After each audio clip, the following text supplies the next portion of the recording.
السلام عليكم ونهاركم زين. اليوم ان شاء الله جبت لكم هذه الوصفة تاع هذا الملوي معمر بواحد الحشوة خفيفة ولا اروع. طريقة سهلة ان شاء الله قاعد تجربوه وتنجحوا فيه. وغير من العجينة هي درت هادو زوج هكذا ملويات ولا مسمنات، جات روعة ان شاء الله. شايتكم في الجنة ان شاء الله. ما نطولش عليكم.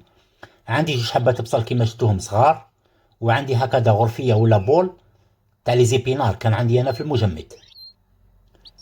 في مقلاة عندي 2 ملاعق كبار هكذا تاع زيت وملعقة صغيرة تاع زبدة. تنجموا ديروا الزيت كامل ولا تخلطوا الزيت مع زيت الزيتون ولا مع الزبدة. قليت هذاك البصل هو الاول، غير دبلته شوية. هنا عندي حبة تاع بطاطا دايرهم في الماء يعني يفيضوا ولا يغلوا.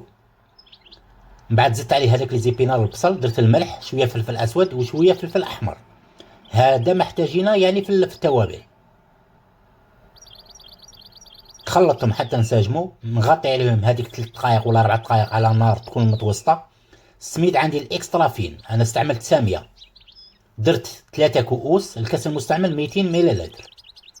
درت له كمية من الماء، انا درتها من الحنفية عادي يعني ما دافي ما بارد نورمال. نغطي عليه ونخليه يشرب هذيك شوية، هذيك 5 دقائق هكذا ولا.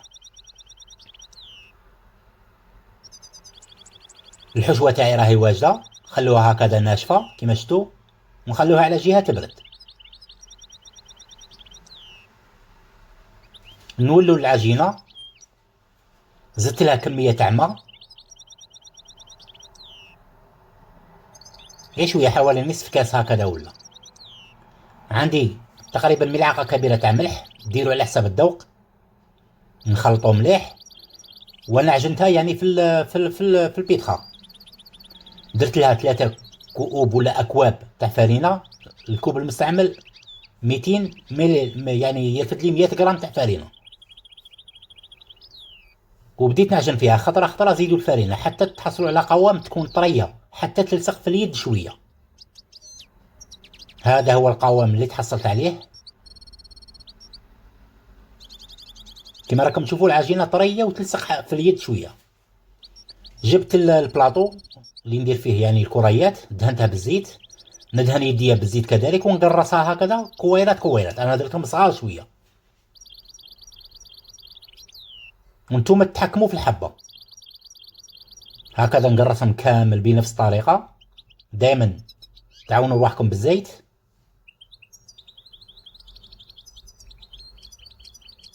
ومن بعد ندهنهم من الفوق بشوية تاع زيت كامل، ونغطوا عليهم بكيس بلاستيكي ونخلوهم يرتاحوا هذيك 10 دقائق هكذا ولا.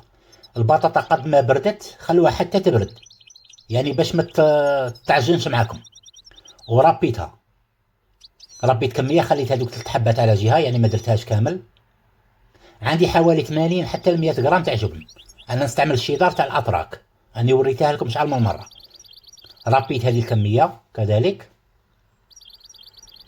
نزيدو نجيبو هذوك لي زيبينار مع البصل قد ما يكونوا بارد في بارد يعني كل شيء بارد. حاولوا تخلطوا بشوية، ما نعجنوهاش، نخلوها دائما هكذا شغل مفركته شوية. هذه هي نخلوها على جهة. نجيب العجينة الأولى اللي درتها يعني. دائما الاستعانة بالزيت، وتبداو تفتحوا على حسب كيما نديروا المسمن ولا المحاجب ولا يعني كيف كيف. حلوها قد ما تنجموا هكذا. بعد ترفدوا تنجموا هكذا كذلك تكسلوها إلا حبيتوا. درت لها شوية تاع زبدة. الزبدة وحدها ما فيها لا زيت لا أي حاجة، زبدة وحدها. دوبوها، ما تدوبوهاش حتى تولي سائلة كامل، تولي كريمية هكذا ولا شوية سائلة. دهنت شوية كما شفتم. بعد درت الكمية تاع البطاطا والجبن ولي زيبينار، ونبداو هكذا نطوها. طاوية هكذا تكون 5 سنتيمتر هكذا. 5 سنتيمتر نطوها، ماشي دائرية ديريكت ولكن 5 سنتيمتر هكذا. من بعد كما شفتوا من بلعتها كامل درت شوية كذلك زبدة، ونعاودوا نرولوها كما هكا. طريقة باينة أمامكم، أنا يعني نفهمكم ولكن الصورة معبرة على نفسها. من بعد في الأخير دخلوا العجينة منا ومنا كما شفتوني درت لها. بعد تبلاطوها هكذا غير شوية، ونخلوها ترتاح. نعاودو نردوها للبلاطو ونغطوها بكيس بلاستيكي ونخلوها ترتاح. نعاودو نجيبو الثانيه نكملوهم هكذا كاع بنفس الطريقه.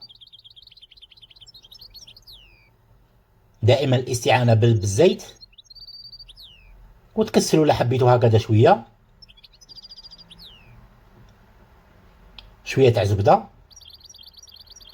يمسحوها هكذا شويه. ندير البطاطا مع لي زيبينار كميه خفيفه يعني تكفيكم. والرولو كما قلت لكم حطوها هكذا 5 سنتيمتر هكذا في العرض تاعها كما راكم تشوفوا. ندير نبعد لها الزبده ونعاودو نطوها على العرض. كلشي راه باين امامكم. وفي الاخر نجيبوا العجينه وندخلوها يعني منا ومنا، ندخلوها في العجينه في الوسط كما شفتوني درت. نعاودو نبلاطوها غير شويه ونخلوها ترتاح، ومن بعد من ترتاح تفتح معاكم بسهوله، تكونكم هانيين. عندي هذه الطابله هذه ولا لا بلاك هذه طيب يعني بكميه كبيره وبراتيك والله، يعني ساعدتني بالبزاف. ديروا فيها اي حاجه حبيتوها، وكما شفتوني تحليت يعني العجينه بسهوله تنتحل معاكم، غير تبلاطوها تجي معاكم. ما تنسوش تدهنوا يعني هذه لا بلاك ولا المقلاة ولا الطاجين بشويه تاع زيت، وخطره خطره تقلبوها كل هكذا يعني حوالي دقيقه مامبا تقلبوها. هذه هي خطره خطره هاك خطره هاك حتى تدي اللون اللي حبيتوه. شوفوا كي راهي جايه معنا تشهي. هذا هو القوام. النار تكون متوسطه دائما ماشي قاويه، ونقرعوهم. شوفوا معايا هذيك النتيجه ولا اروع. هذيك الريحه اللي تطلع منها يا خويا شاهدكم في الجنه ان شاء الله.